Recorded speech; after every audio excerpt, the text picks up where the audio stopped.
नमस्कार, आप देख रहे हैं खबरिया मंच। मैं हूं उमाशंकर राय। मित्रों, इस समय लद्दाख के पर्यावरण कार्यकर्ता, वैज्ञानिक और शिक्षाविद सोनम वांगचुक की गिरफ्तारी को लेकर पूरे देश में हलचल है। पूरे देश में इसको लेकर सवाल उठाए जा रहे हैं। सरकार ने उन्हें एनएसए यानी नेशनल सिक्योरिटी एक्ट, राष्ट्रीय सुरक्षा कानून के तहत गिरफ्तार किया है। उन्हें गिरफ्तार कर राजस्थान के जोधपुर सेंट्रल जेल में रखा गया है। उनके ऊपर आरोप है कि उन्होंने लद्दाख में हिंसा के लिए उकसाया और 24 सितंबर को जो हिंसा हुई थी उसके पीछे एक सुनियोजित साजिश थी और सोनम वांगचुक उस साजिश का हिस्सा थे।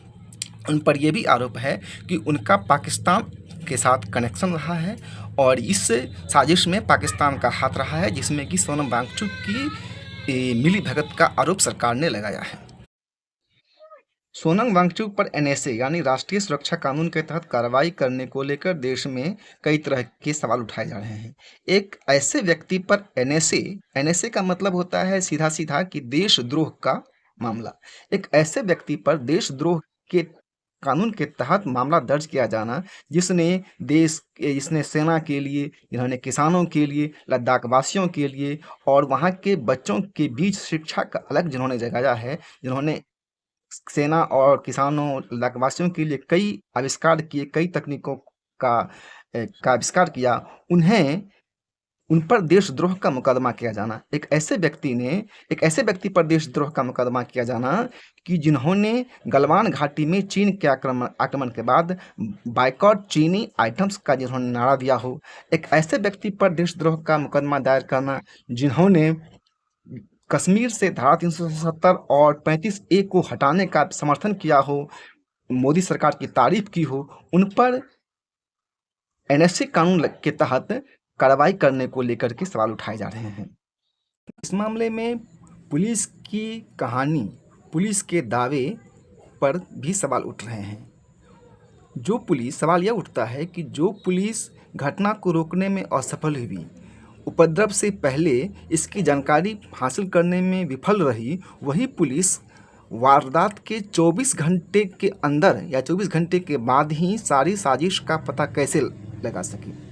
उसने सारी साजिश का पता किस तरह से लगा लिया। उन्होंने सोनम वांगचुक के विदेशी कनेक्शन और साजिश के बारे में जो पुलिस ने दावे किए हैं, उस पर यह सवाल उठता है कि जो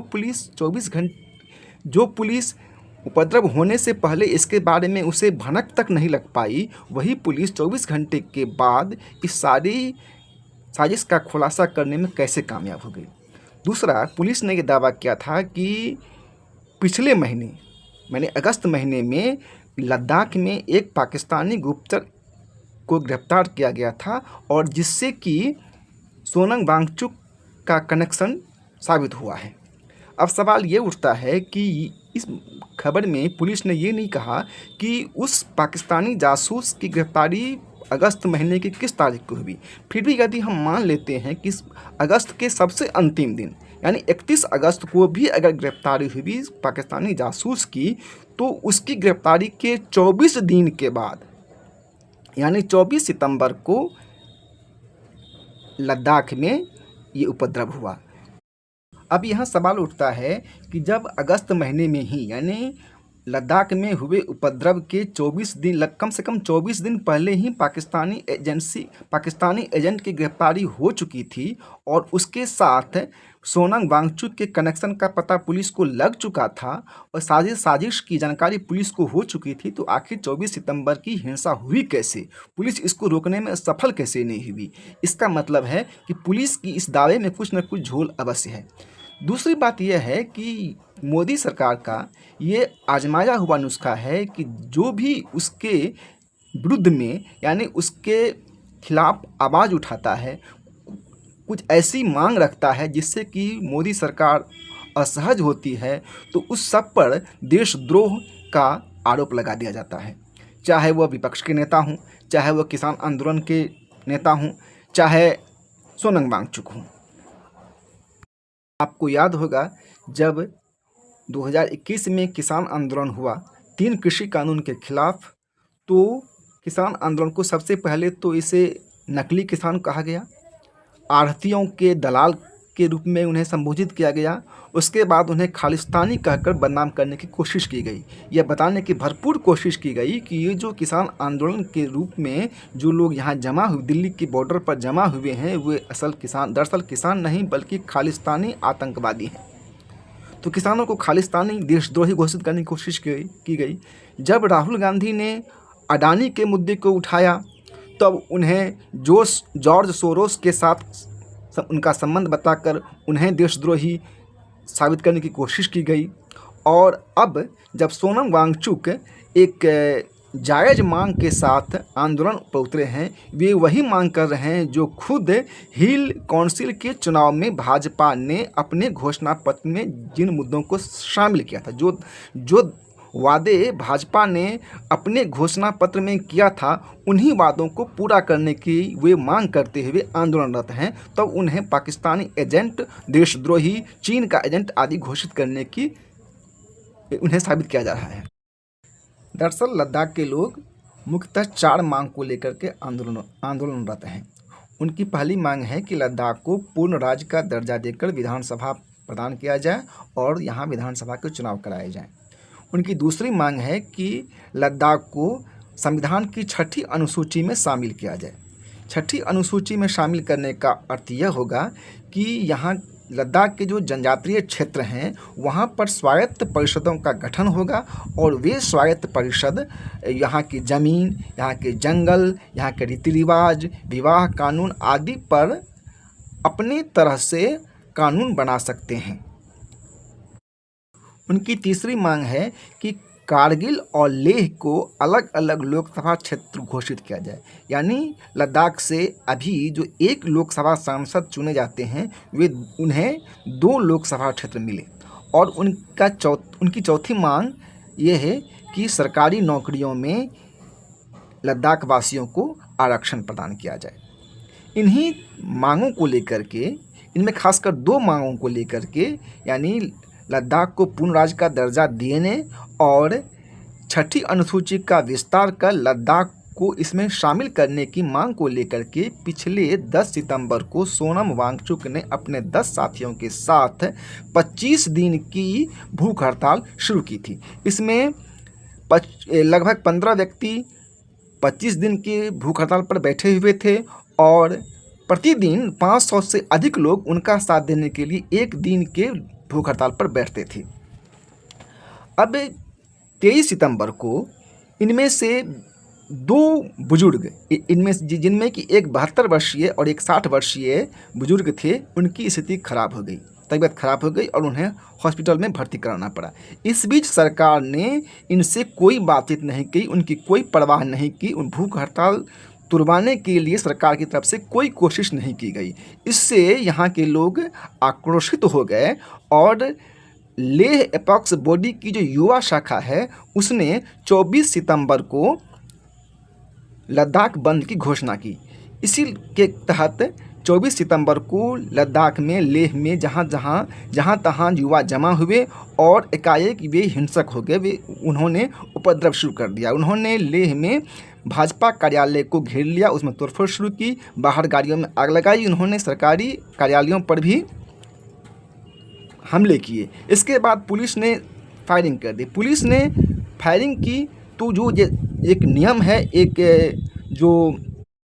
नियम है कि ऐसे मामलों में पुलिस पहले पैरों में गोलियां मारती है, उपद्रवकारियों के पैरों में गोलियां मारती है ताकि कैजुअलिटी कम से कम हो या ना हो। लेकिन यहाँ पर जो समाचार आ रही हैं, जो खबरें आ रही हैं, उसके अनुसार पुलिस ने पैरों में गोली मारने के बदले सीधे सीने में गोली मार दी। इस घटना में 4 लोगों की मौत हो गई, जिसमें एक भारतीय सेना के पूर्व जवान भी शामिल हैं। इस घटना के बाद लद्दाख में कर्फ्यू लगा दिया गया। उसी दिन केंद्रीय गृह मंत्रालय की ओर से एक बयान जारी कर कहा गया कि लद्दाख की वासियों की मांग को लेकर के लेह एपॉक्स बॉडी और कारगिल डेमोक्रेटिक अलायंस के साथ एक सार्थक बातचीत चल रही है, जिसमें बहुत सफलता भी मिल रही है। लेकिन कुछ राजनीति से प्रेरित लोग राजनीति से प्रेरित कुछ लोग इस सफलता से खुश नहीं हैं और वो इस वार्ता को डिरेल करने के लिए, इस वार्ता को पटरी से उतारने के लिए षड्यंत्र कर रहे हैं। उनका इशारा साफ साफ सोनम वांगचुक के आंदोलन को लेकर था।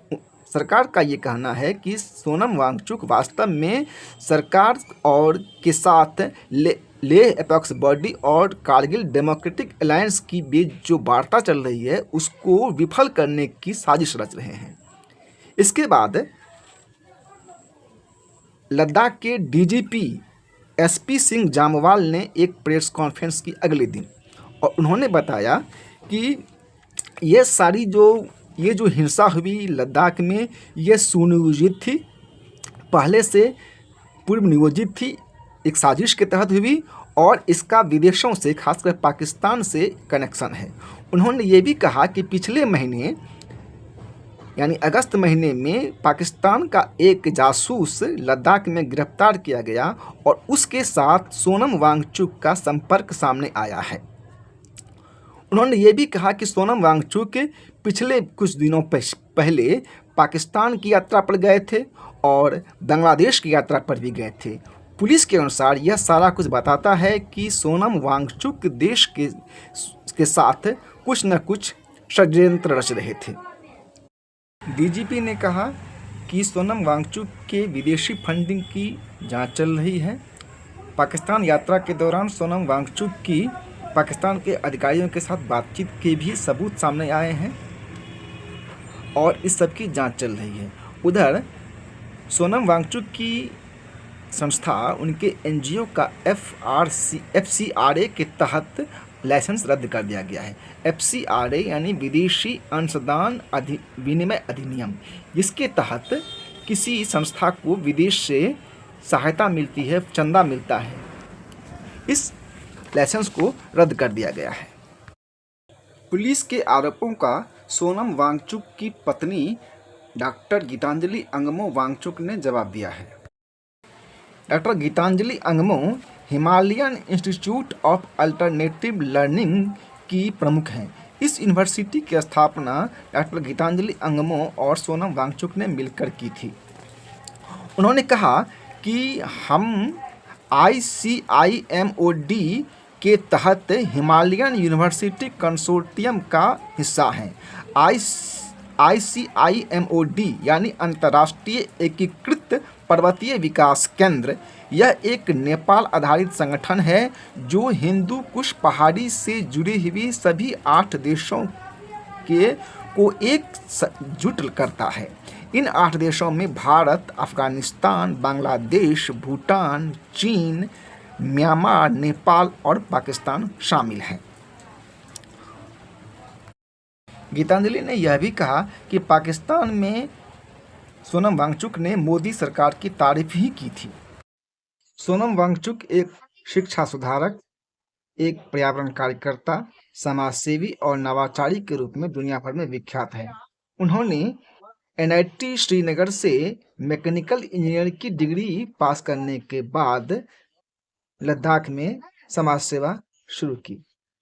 उन्होंने उस समय देखा कि लद्दाख के इस सरकारी स्कूलों में 10वीं की बोर्ड परीक्षा में फेल होने वाले छात्रों की संख्या बहुत अधिक है। उस समय लगभग 75% छात्र 10वीं की परीक्षा में फेल कर जाते थे। उन्होंने सरकार के साथ मिलकर फेल करने वाले छात्रों की संख्या घटाने, उनका प्रतिशत घटाने के लिए एक अभियान चलाया। उनके अभियान से बहुत सुधार हुआ और लगभग 75% छात्र पास करने लगे, लेकिन फिर भी फेल करने वाले छात्रों की संख्या 25% के आसपास थी, जो बहुत ज़्यादा थी। उसके बाद उन्होंने ऐसे छात्रों के लिए 1988 में एक सेकमॉल स्कूल की स्थापना की। सेकमॉल यानी students educational and cultural movement of Ladakh. इस स्कूल में छात्रों को व्यावहारिक, पर्यावरणीय, सामाजिक, सांस्कृतिक शिक्षा दी जाती है। बच्चों के अंदर छिपी हुई प्रतिभा को उभारा जाता है और उन्हें जिन क्षेत्रों में उनकी प्रतिभा होती है उन क्षेत्रों में उन्हें डाला जाता है। यहाँ इस स्कूल की एक विशेषता यह भी है कि इसके संचालन की पूरी व्यवस्था बच्चों के हाथों में ही होती है। यहाँ बच्चों को लोकतांत्रिक प्रक्रिया का व्यावहारिक ज्ञान भी दिया जाता है। यहाँ संचालन के लिए के संचालन के लिए जो संचालक समिति बनाई जाती है, उसके लिए बाज़ाब्ता बच्चों के बीच चुनाव करवाए जाते हैं और चुनाव के द्वारा चुने गए बच्चे ही स्कूल का संचालन करते हैं। शिक्षा के बाद सोनम वांगचुक ने लद्दाख की पर्यावरणीय और भौगोलिक समस्या की ओर ध्यान देना शुरू किया। उन्होंने देखा कि लद्दाख में गर्मी के दिनों में पानी की समस्या हो जाती है। किसानों को सिंचाई के लिए पानी नहीं मिलता और आम लोगों को भी दैनिक दिनचर्या के कामों के लिए पानी का अभाव झेलना पड़ता है। उन्होंने इस समस्या के समाधान के लिए आइस स्तूप का आविष्कार किया। आइस स्तूप वास्तव में बर्फ़ का एक कृत्रिम एक आर्टिफिशियल स्तूप होता है, जिसमें कि बर्फ़ को जमा करके रखा जाता है। यहाँ पर इस आइस स्तूप में जाड़े में बेकार बहने वाले बर्फ़ को जमा कर गर्मियों में सिंचाई के लिए पानी उपलब्ध कराया जाता है। गर्मियों में जब ये बर्फ़ के स्तूप का बर्फ़ पिघलता है तो उससे जो पानी निकलता है उसका उपयोग खेतों की सिंचाई और आम लोगों के कामकाज में किया जाता है। यह आइस स्तूप मॉडल दुनिया भर में प्रसिद्ध हुआ। इसका प्रयोग लद्दाख के साथ साथ सिक्किम में भी किया गया।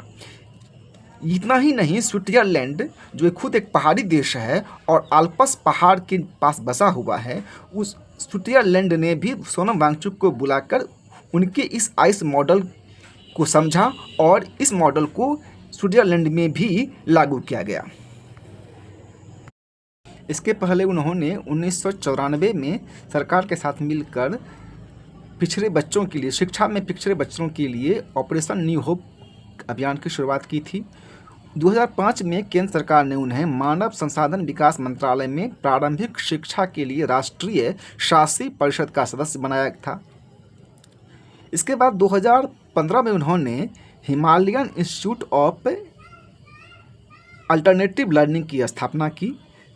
इसका उद्देश्य लद्दाख की विशेष भौगोलिक और सांस्कृतिक परिस्थितियों के अनुरूप शिक्षा का विकास और नए मॉडल विकसित करना है।